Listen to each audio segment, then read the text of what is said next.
guys, I am Shane Davis, 20-year veteran of comics. Been working in the comics, whether it be artwork for just licensing, Batman books, Red Lanterns, creating a lot of those characters, except for Atrocitus. Superman Earth one of DC Comics' biggest original graphic novel initiatives, major selling out there on that book. New York Times bestseller multiple weeks. My own comics at 9 Lives Comics, you guys can check out. And today we are covering, upon request, the Eric July fiasco with double page spreads. And for people that have watched our previous videos, you do understand it seems like Eric, in like 3 months on 2 books, has had to make a 3+ minute video like twice, I think 3 minutes. 2 times he's had to address this in 2 different book printings, completely different titles, multiple covers on each. How there seems to be confusion on the spread. Now, on the first one, he cut a spread up, which is a double page single image onto a page turn. I know it just follow me on this, but he convinced everybody, or he thought so, that it was a creative decision and something called a camera pan, and maybe it will hit and maybe it won't. And up at the end of that video, you can hear him saying, let him know what you think, because he's open to criticism. I talked about it. I bought the book and I said what I thought about it. And I think it is a misprint. He says it isn't. He says it's a creative decision. Now, why all the books shipped out before he addressed that? And again, deja vu, all the books on Zealand seem to have shipped unless you're international. And there seems to be a printing error that this time he's owning up to. But see, that's not really the issue. That's not really the issue. The issue is, why did all these books ship out? They all were handled by Rippaverse employees. They all went through the warehouse. They all got packed by his employees. So was there no inspection before shipping these?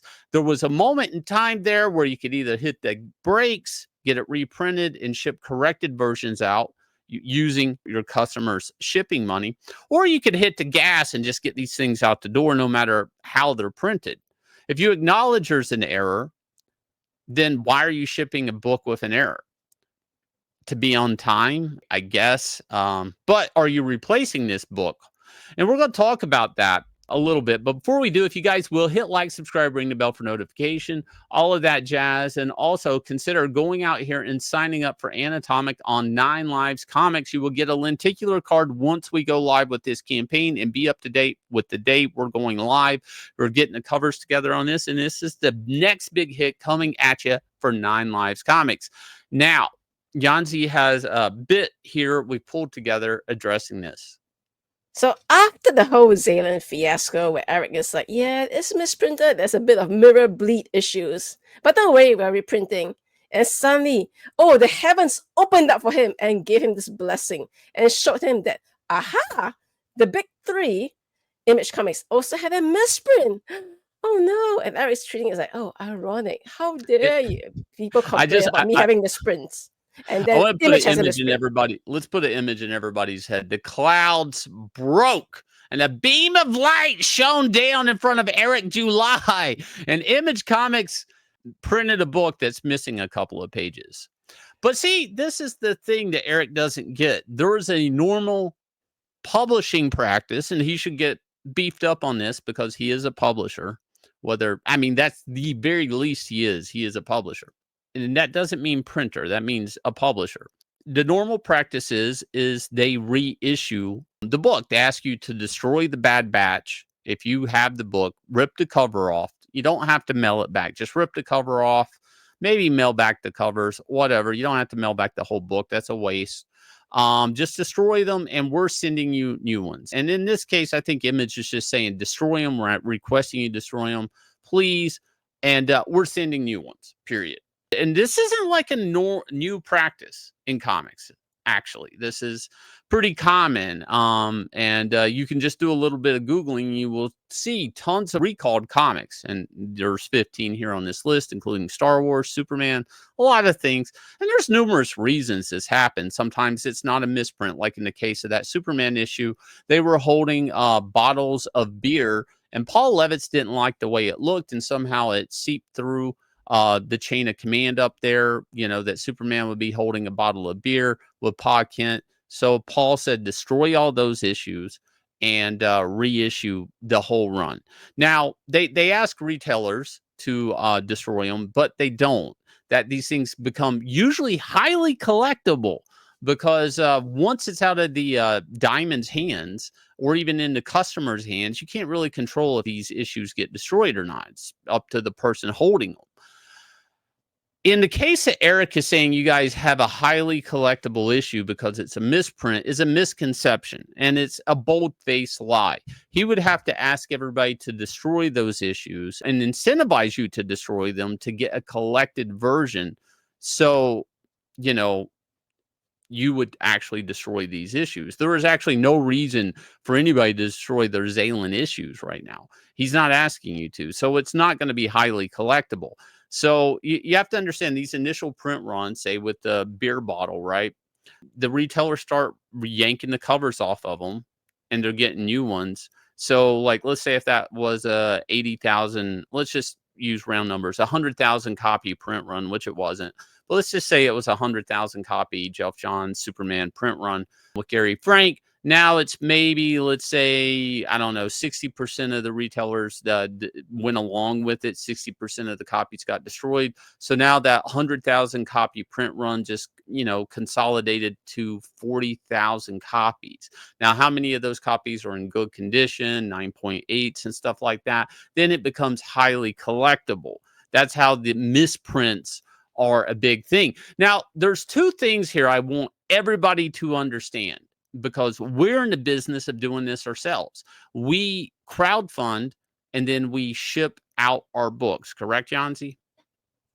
So the process for most indie publishers is that not only are they also having the books ordered and printed, they're also doing the fulfillment process themselves, which is what Eric July is doing. He has a warehouse full of employees that do nothing but basically get the books from the printers and pack them up and ship them out to the customers. So there's no in-between guy like Diamond. So it's not like the mainstream comics whereby the publisher gets the books first from the printer. Instead, the books go direct from the printer to the distributor, which is Diamond, who then ships out to the retailers and probably ship it back to the publisher at the same time. So if there's any error, unfortunately, the publisher only sees it at the same time as the customers get to see it, which is why they can't exactly catch it and stop it from going out beforehand.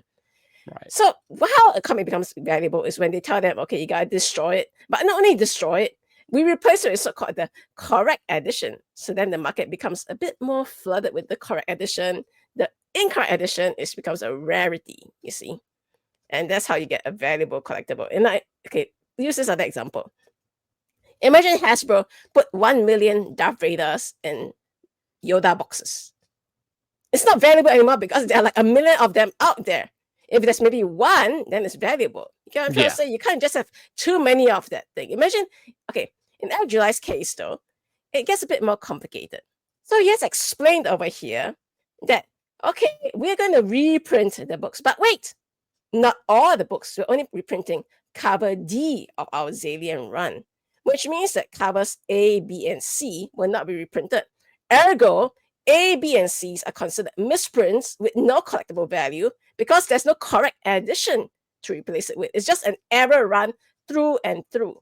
Right. Now, in this case over here, he is trying to argue here with a customer, mind you, who's saying that, I hope my order hasn't been dispatched yet.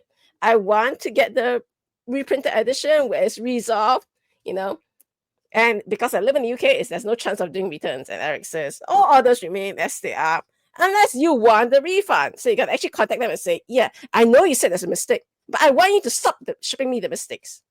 And there will only be reprints of cover D. As you can see in the comments, some people still want that book.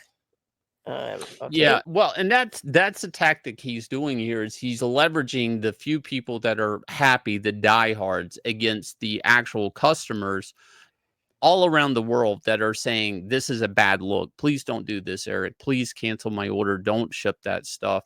You can see in the last comment there, we don't have to read it, from Harkin. I mean, this guy is an Eric supporter, and he's even warning Eric, this is a bad look. But see, in Eric's perspective, well, renowned zero over here loves everything I do and I can't do anything wrong. And he says he's okay with it. So you should be okay with it.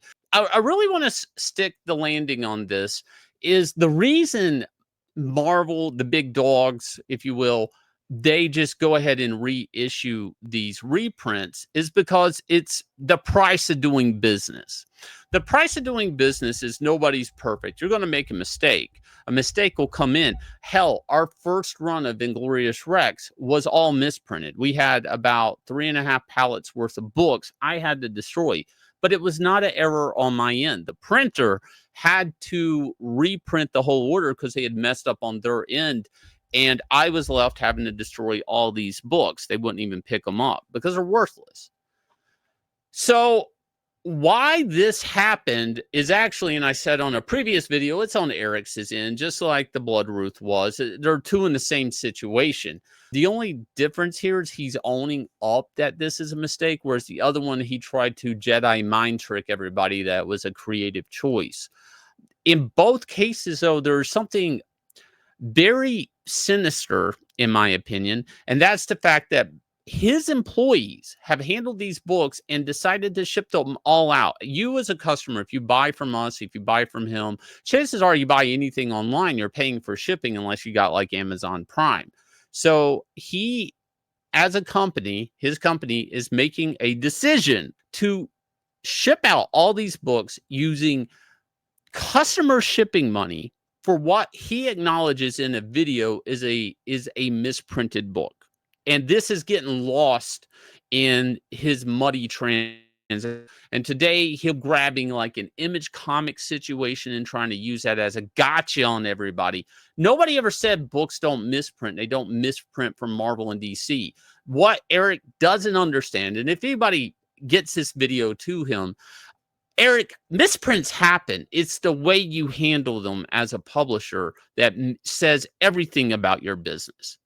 The big dogs correct it because if you don't care about basic, correct publishing to hand it to your customers, then why would you care about any future books you're publishing?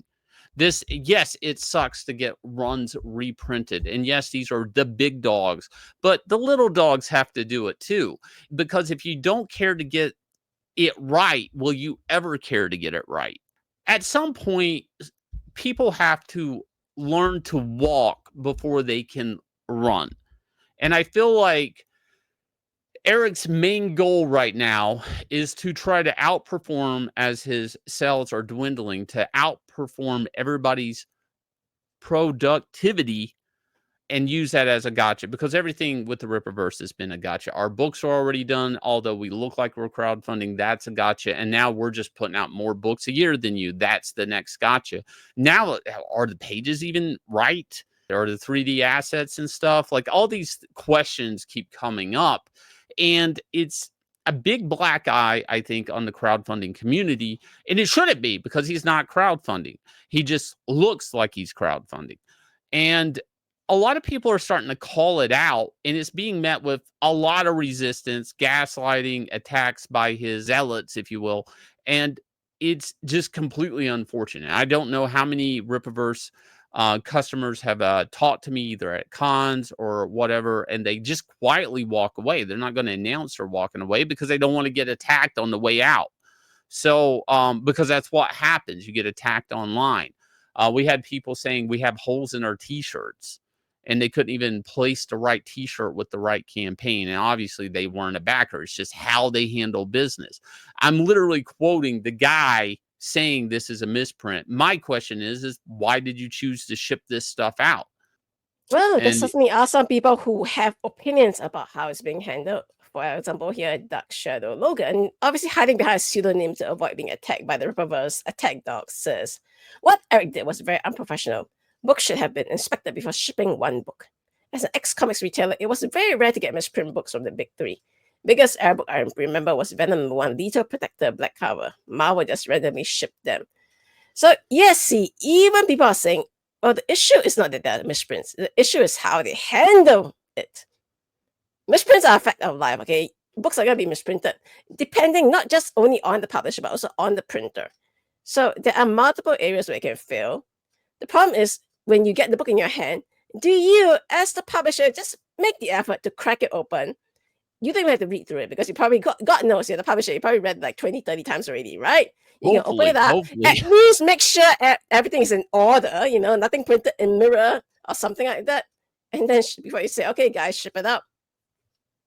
I'm going to actually take this a step further. I'm going to say if you're in the business of printing books and making books, whether you're very creative or you're just looking to turn your super chatting pay pigs into a book customer, well, you're just in books. You're only making books to charge people money, to get the money out of their pocket into yours. Still, at the very least, you would think you would, when the books come in, you would grab one and flip through it. You just think you would. You don't have to read it, but it seems like you would, no matter what you're selling as a YouTuber, whether it be coffee, t-shirts, whatever, a mug. It just seems like the second one's in, you would be like, hey, I'm involved with that. I want to look at it. But from what I can tell, and the way this has been addressed online, unless there's something I'm not seeing, everything but international orders are shipped. So why is this being brought up, the misprint, after they ship? Because that's the thing. They don't have to reprint it. Now, he is going to reprint it from my understanding, but he's only reprinting one of the covers that then is the one that's forever on sale in the store. That, to me, is the troubling aspect of this, too. So he acknowledges by reprinting a corrected version in cover D that will be in his shop that it needs to be fixed. But it's only going to be fixed for the new customers, not the ones that came into the campaign and supported it on day one to the end of the campaign. Those customers, you don't get a replacement. And that's kind of messed up. And I guess because it seems the mistake was not at the actual printer, but the pre-press and stuff, I get that it's an expensive endeavor to reprint these books. But there's this thing that, you know, is a good antidote. The hard thing to do is often the right thing to do. It's called the hard right. And the right thing to have done in this situation would have been to eat the cost of the book, reprint it, stand behind your product of being like printing at least correctly. And, you know, then using people's money to ship them a correct version of the book that they supported. I'm sure your fans would have understood there was a pre-press problem and you were correcting it. Yeah, you would have ate a little bit of crap for that, but it would have been a lot less than this. And doubling, tripling, quadrupling down, this isn't going to work. Quadrupling down on the Blood Roof spread only led to all the ruckus on this. And God forbid if there's another publishing mistake, and there will be, because just like Marvel and DC, the big dogs, they still happen. People are human that work on these books. But the reality is how you address them and move forward that defines your business. And this is coming from a guy who likes to use the word professionalism a lot when he's pointing the finger at everybody else. But that's the thing. Maybe point the finger in the mirror. Anyways, if you guys will hit like, subscribe, ring the bell for notification. Also, again, sign up for Anatomic. I'll leave you guys with a trailer with this, and we'll catch you guys again with another video.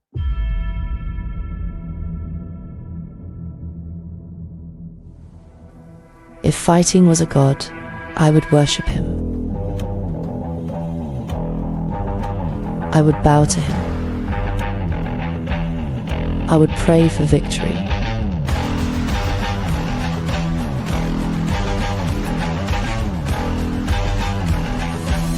For he only grants opportunities.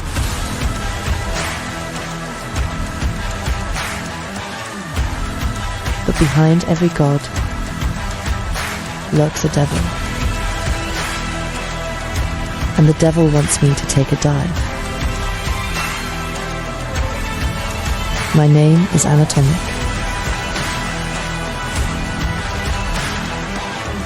And this is how my legend was made.